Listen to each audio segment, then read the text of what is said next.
Hey guys, welcome to days with Annie. চলে এলাম আরও একটা নতুন মিনি ব্লগ নিয়ে। আজকে রাত 12টার পর সৌভিকের জন্মদিন। সো আমি ভেবেছি ওকে ছোট্ট করে একটা সারপ্রাইজ দেবো। এই ব্যাপারে বাড়ির কেউ জানে না, কারণ সবাই ব্যস্ত কালকের প্ল্যান নিয়ে, কাল কি করবে কি না করবে এইসব নিয়ে। আর আজকে আমার প্ল্যানটা কেউই জানে না। সো আমি আগে থেকে ছোট্ট একটা পুচকু কেক আনিয়ে রেখে নিয়েছি। আর ও এখন বাজারে গেছে, তাই আমি এই ভিডিও ক্লিপটা নিয়ে নিচ্ছি। পরে নিতে পারবো কিনা জানি না, কারণ ও চলে আসবে।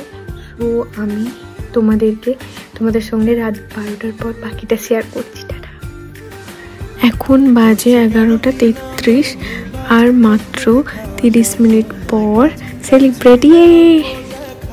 আমি খুব সাবধানে কারোর ঘুম না ভাঙিয়ে ফ্রিজ থেকে কেকটা বের করে নিয়ে চলে এসেছে।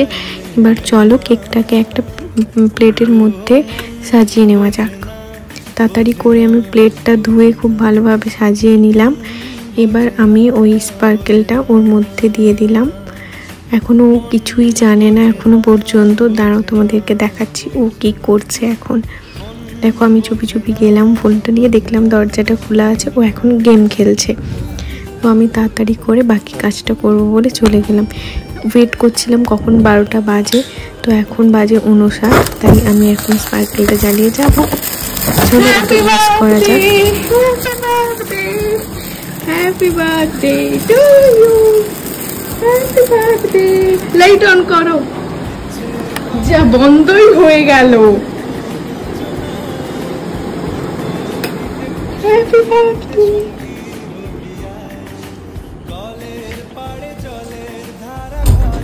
এক সেকেন্ড ওয়েট।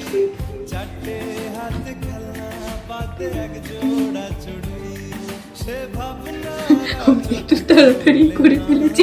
এখন বাজে 11:59। লাগলো তোমার সারপ্রাইজ? একা একা খেয়ে নিচ্ছ। আমি এত লুকিয়ে লুকিয়ে এই ছোট একটা কেক আনালাম। হ্যাঁ, আগে নিয়ে আনি। তুমি যখন একটু টাইম দাঁড়িয়েছিলে বাবার ওইখানে, তখন আমি মাকে ফোন করে দুটো কেক আনিয়েছিলাম।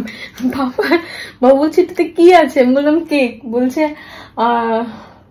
আমি বললাম তুমি খাবে? তখন বললো হ্যাঁ। বললো দে। বলতে আমি একটা বাবাকে দিয়েছি, একটা বরের জন্য এনেছি। কাটবো বলে দুটো নিয়েছিলাম।